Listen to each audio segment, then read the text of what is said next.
Just 2 years ago, with the help of many people in this room, we had a booming economic recovery like nobody's seen before, the strongest and most secure border in U.S. history, energy independence and even energy dominance, historically low gas prices, as you know, no inflation, a fully rebuilt military, and a country that was highly respected all over the world by other leaders, by other countries, highly respected.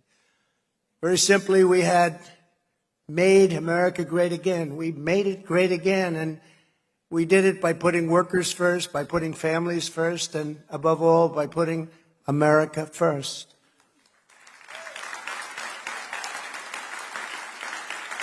But now our country has been brought to its knees, literally brought to its knees, and who would have thought this could happen?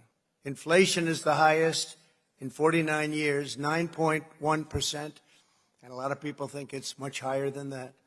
Gas prices have reached the highest in the history of our country. We have become a beggar nation, groveling to other countries for energy. Millions of illegal aliens are stampeding across our wide-open borders, pouring into our country. It's an invasion. Democrat-run cities are setting all-time murder records. Our country is being dealt one historic humiliation after another on the world stage. And at home, our most basic rights and liberties are totally under siege. The American dream is being torn to shreds, and we will not have a country left if this economic, social, and attack on civilization itself is not quickly reversed.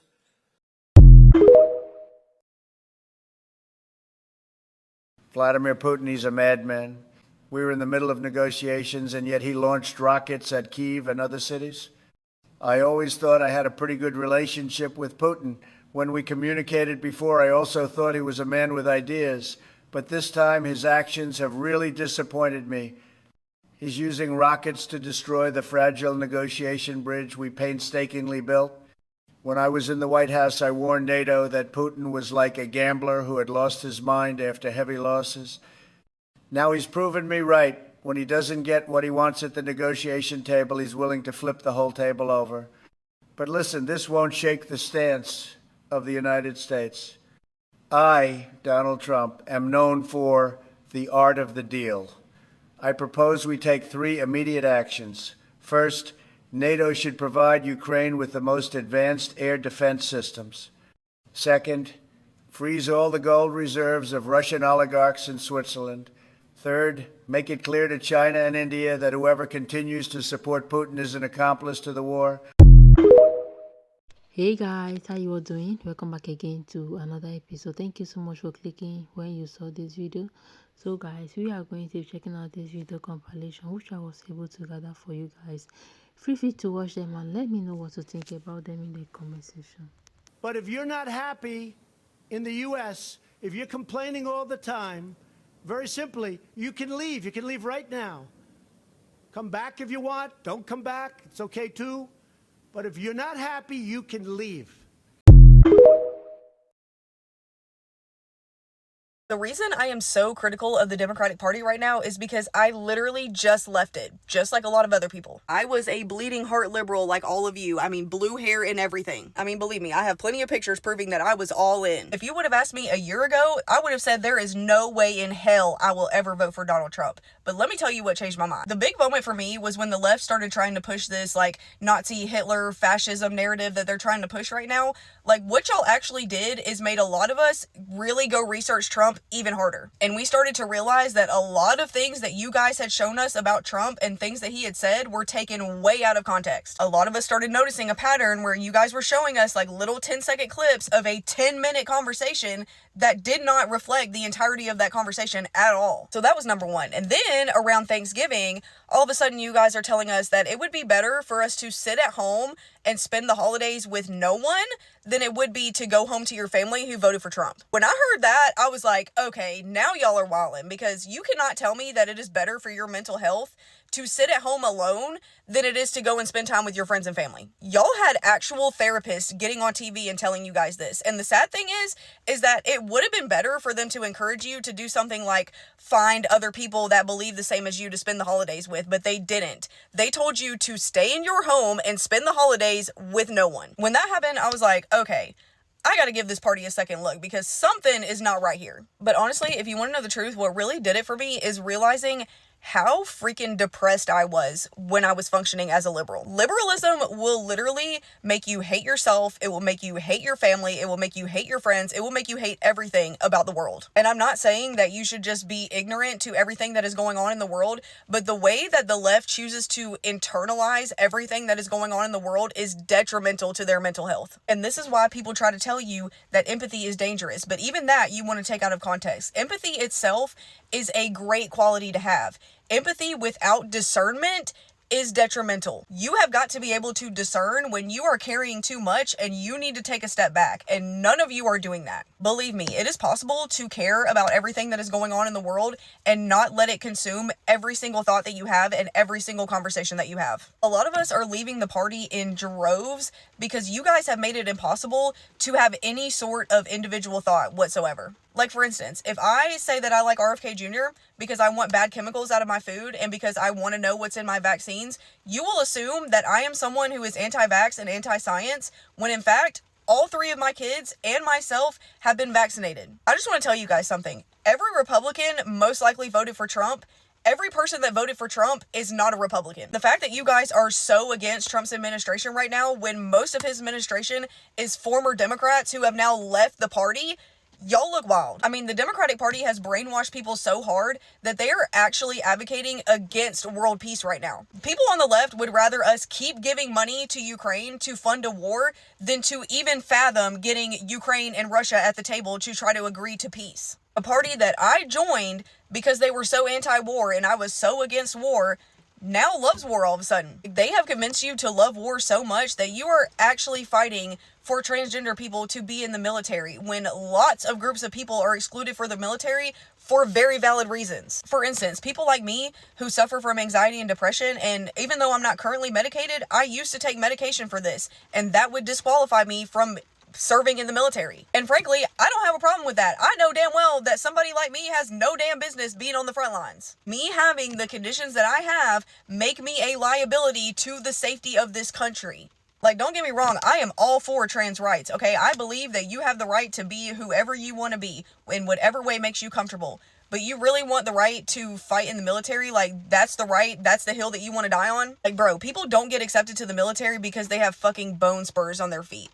And you are complaining about the fact that a transgender person can't make it into the military. Like, at this point, the left has convinced you to be so anti-Trump that they will get you to argue for things that you used to be against. And all of this summed up is exactly why you are losing people every single day. As bad as you think that you are making Trump look, all you are doing is making yourself look 10 times worse. And this last election very clearly showed that, because Trump increased his numbers across every single demographic, across women, across young voters, across Black Americans, across Hispanic Americans. Like, everyone came out to vote for Trump. And it is because we just cannot stand y'all anymore. So if you guys want to continue living in that kind of miserable existence, like, that is on you. We are not participating in that anymore. And by saying that, I'm not saying that we're not going to be participating in changing the state of the world, but we don't have to be miserable while we're doing it. So at this point, just forget everything that you have ever heard about Republicans, because I promise you, if you get a group of Trump voters in the room, you will not be able to put them all in one box. I promise you that. The Democratic Party is no longer the party of tolerance and inclusion and diversity. It's the new right. I heard someone else call us that, and honestly, I think we should start calling ourselves that, because we're not Republicans. I don't consider myself a Republican. I don't consider myself a Democrat anymore, but I damn well am not going to consider myself a Republican. I think we should coin ourselves as the new right, because that is so fitting. If that's you, then I am so glad you're here, and welcome to the new right. We would love to have you. I'm telling you now, if you make cuts to these programs, Medicaid and SNAP, people will die. Well, we're all going to die, so, I mean, come on, for heaven's sakes. Someone is. I think the blue voters actually have some reason by telling the Republicans or the MAGAs not to come to their house by uninviting them during the Thanksgiving, right? And a lot of MAGAs came out to say that they were being disowned by their parents. Like there was a lot of marriage crash, husband voting for Trump and the wife left the husband. In fact, there was a loss during that period, right? I know, to me, I know that like it's not even enough reason for you to disown your own family just because of politics. I normally tell you guys that politics come and politics go, right? And these people that boycott their loved ones all because of politics, like these people that you are even boycotting for their sake, they don't even know if you exist. They don't even know if you are alive. They don't even care about you.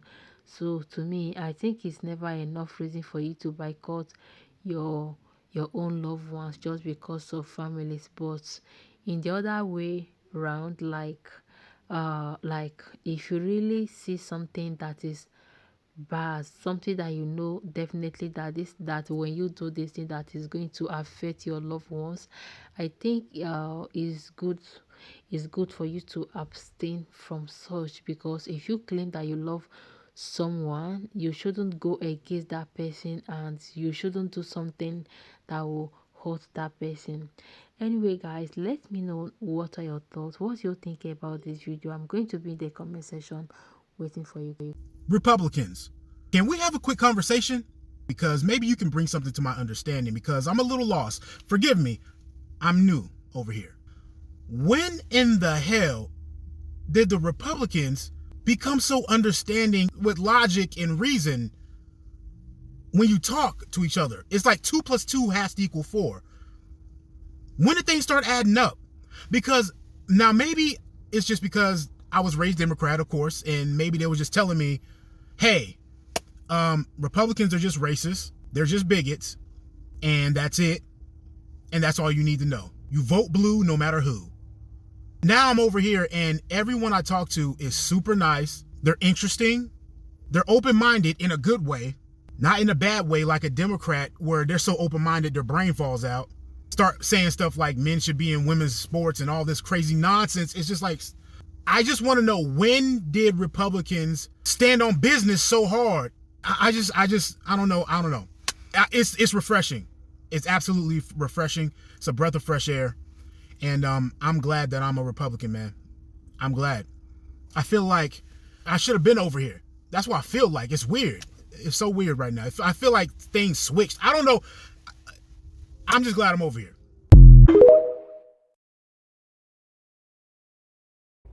So Trump said that anything over 32 hours at your job is now considered overtime. So at first you had to work 40 hours, and then anything over 40 hours was considered overtime, extra time and a half pay. Now it's 32. So if you already work 40 hours, you're guaranteed 8 hours of overtime.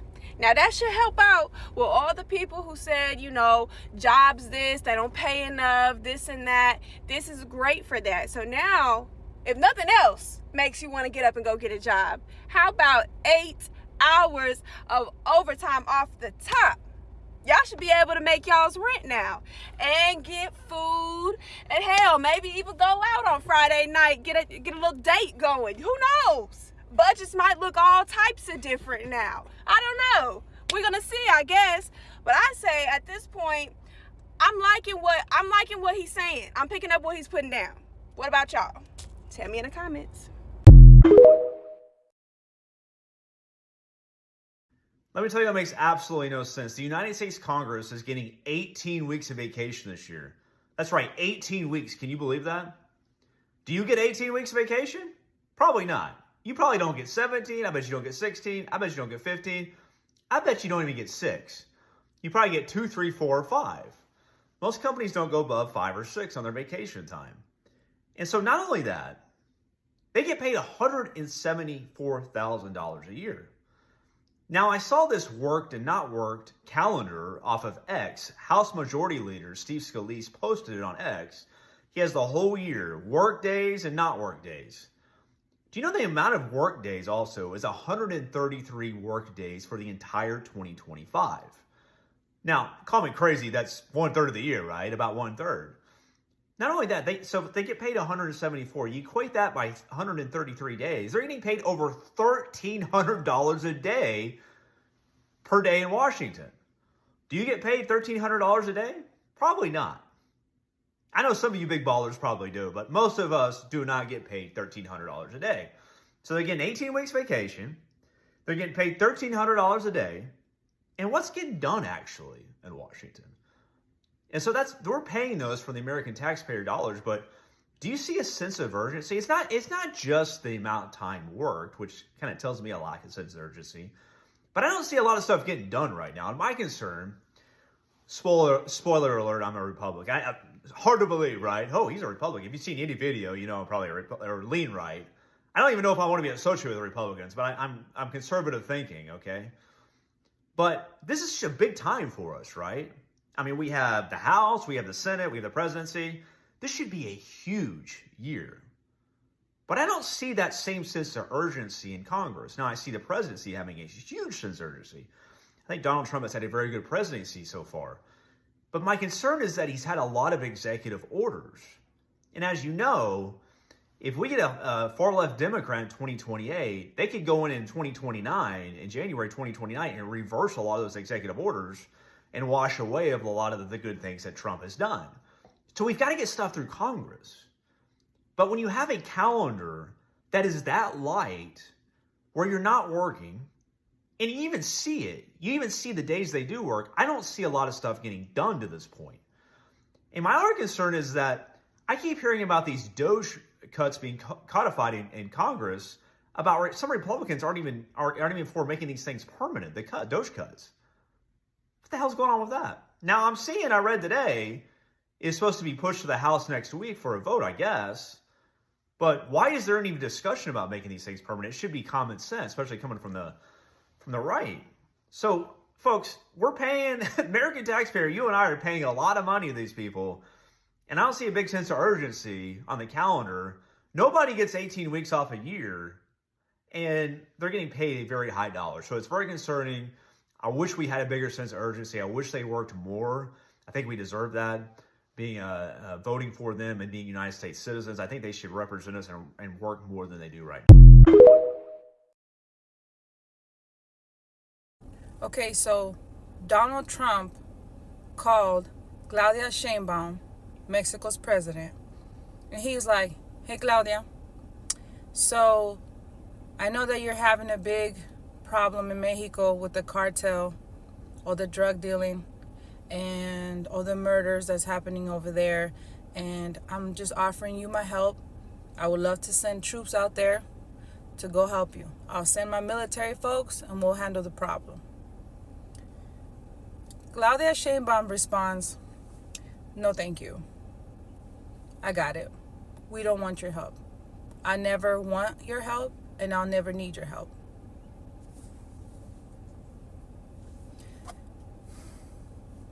Okay, let's just think for a second.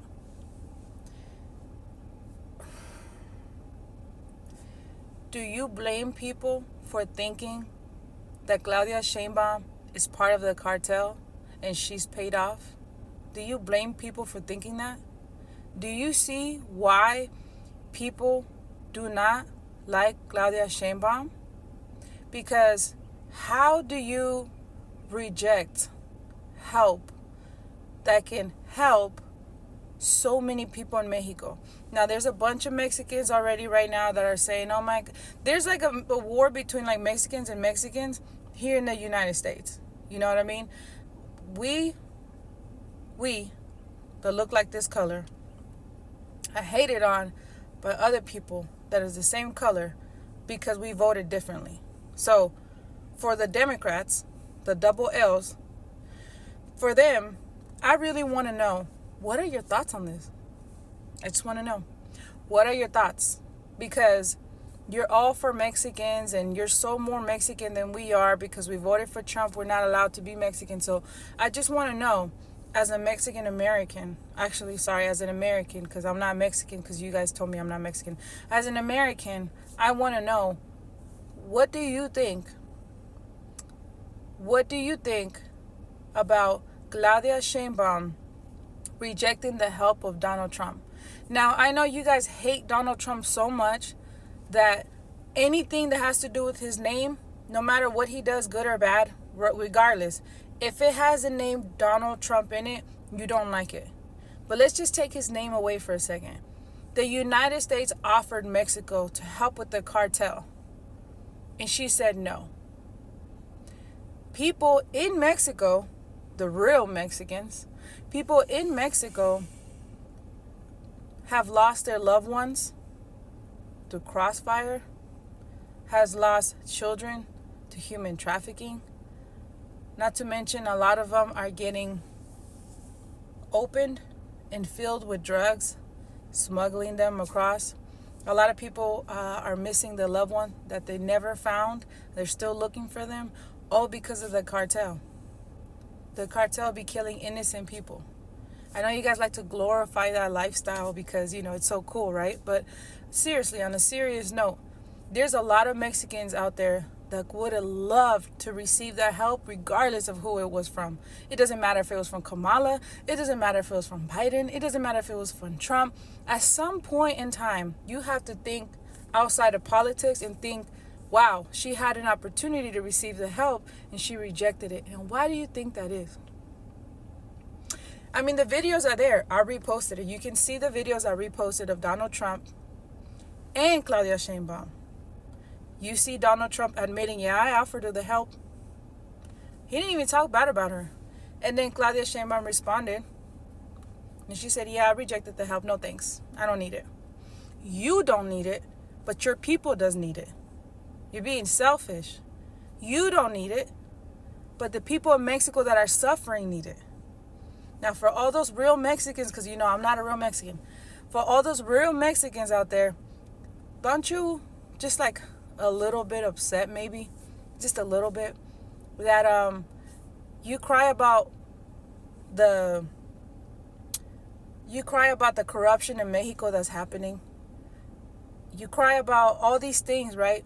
But when it comes to stuff like this, you don't say nothing about it. So my thing is, if you're going to run your mouth and tell us Mexican Americans, we're not allowed to have an opinion. If we voted for Trump, we're not allowed to this and we're not allowed to. Can we at least agree that it was nice of Donald Trump to offer this help? And it was kind of weird that she denied that help? I mean, why do you think that is? You see now why people are thinking that Claudia Sheinbaum is not really for the people? I'll give her this. She may be so scared that if she accepts the help, that the cartel will find out and they will unalive her. I'll give her that. I'll give her that. But when you are in a position as high as she is in, I think that you should sacrifice yourself and put other people above you. If you're the president of the United States, if you're the president of Mexico, your job is not to just think about you and you only. You're supposed to think about everybody in that country. Claudia Sheinbaum, maybe she rejected the help because she don't want to be unalived, but you're not thinking about all those people in Mexico who are tired of the violence and the corruption. So, please, I would love for you guys to be in my comment section. Please tell me how that's okay, and please tell me, because I'm lost. I'm a lost for words. I just can't believe it. I want to know the reason. You guys have to have a reason because you guys have an explanation for everything. So please, double L's, come to my comment section and tell me, why do you think Claudia Sheinbaum rejected the help from Donald Trump to help fix the problem that we all keep saying for years and years and years? The problem is the corruption. The problem is the cartel. The problem is this. The problem is that. And then when you finally have someone to offer the help, you reject it. Why?